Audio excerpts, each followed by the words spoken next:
पुरी के जगन्नाथ मंदिर से एक दिन स्वर्ण का थाल गायब हो गया। राजा के सैनिकों ने एक गरीब भक्त को पकड़ लिया। उसे निर्दयता से पीटा गया। उस पर चोरी का आरोप लगा। लेकिन उसी रात राजा के स्वप्न में स्वयं भगवान प्रकट हुए और कहा, जिसे तुम चोर समझ रहे हो वह मेरा परम मित्र है। आखिर वह गरीब भक्त कौन था और भगवान ने उसके लिए राजमहल को क्यों हिला दिया? आज की यह लीला आपके मन को छू जाएगी। बंधु मोहंती अपनी पत्नी, एक पुत्र और दो पुत्रियों के साथ रहते थे। स्वभाव से वे अत्यंत सरल वैष्णव गुणों से युक्त थे, लेकिन भौतिक दृष्टि से अत्यंत निर्धन। वे प्रतिदिन भिक्षा मांगकर जो मिलता उसी से परिवार का पालन करते। परंतु एक समय ऐसा आया जब उनके क्षेत्र में भयंकर अकाल पड़ा। चारों ओर भूख और पीड़ा थी।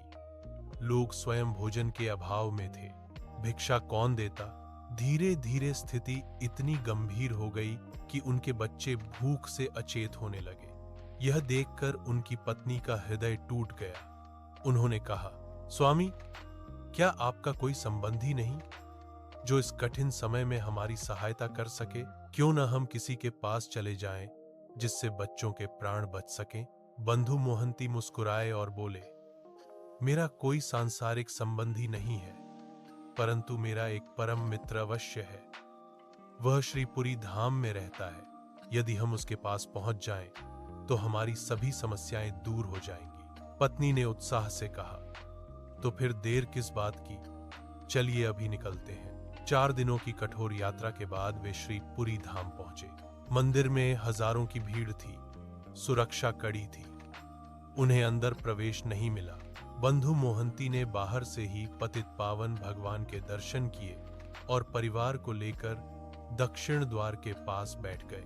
वहां मंदिर की रसोई से निकलने वाला चावल का मांड तेजा एकत्र होता था। उन्होंने परिवार से कहा, आज मेरे मित्र के यहां बहुत अतिथि हैं। हम आज यहीं विश्राम करेंगे। सुबह उनसे मिलेंगे। सभी ने मांड पीकर रात बिताई। बंधु मोहंती ने आकाश की ओर देखकर कहा, हे जगत के नाथ, क्या हम आपके नहीं हैं? हम भूख से तड़प रहे हैं। यदि आप रक्षा न करेंगे तो हम शरीर त्याग देंगे। प्रार्थना करते करते उन्हें नींद आ गई। मंदिर में सभी पुजारी सेवा समाप्त कर चले गए, परंतु भगवान जगन्नाथ को नींद कैसे आती? उनका प्रिय भक्त भूखा द्वार पर सो रहा था। भगवान स्वयं भंडार गृह पहुंचे। एक स्वर्ण थाल में विविध पकवान सजाए और दक्षिण द्वार की ओर चल पड़े। उन्होंने पुकारा, अरे बंधु मोहंती, मैं तुम्हारे लिए भोजन लाया हूं। बंधु मोहंती ने देखा, एक वृद्ध ब्राह्मण भोजन लेकर खड़ा था। परिवार ने भरपेट भोजन किया। सुबह भंडार गृह में देखा गया, एक स्वर्ण थाल गायब है।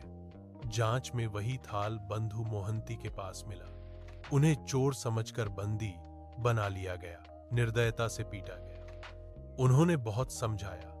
एक ब्राह्मण ने भोजन दिया था, पर किसी ने विश्वास नहीं किया। रात को भगवान जगन्नाथ राजा के स्वप्न में प्रकट हुए। उन्होंने कहा, हे राजा, क्या तुम अपने अतिथि को भूखा सुलाते हो? मेरा परम मित्र मेरे पास आया। मैंने उसे भोजन दिया। तुम्हारे सैनिक उसे चोर समझकर कष्ट दे रहे हैं। अभी जाओ, उसे मुक्त करो, उसके चरण धो, उसे सम्मान दो, अन्यथा विनाश निश्चित है। राजा की नींद खुल गई। राजा तुरंत कारागार पहुंचा। बंधु मोहंती को मुक्त किया। उनके चरण पखारे, आभूषण, वस्त्र और पगड़ी भेंट की। क्षमा मांगते हुए कहा, आपके दर्शन से मैं धन्य हो गया। राजा ने दक्षिण द्वार के पास उनके लिए सुंदर भवन बनवाया और आजीवन भोजन व रहने की व्यवस्था की। बंधु मोहंती ने शेष जीवन भगवान की सेवा में समर्पित कर दिया। सोचिए, जिसे दुनिया चोर समझ रही थी, उसे भगवान मेरा मित्र कह रहे थे।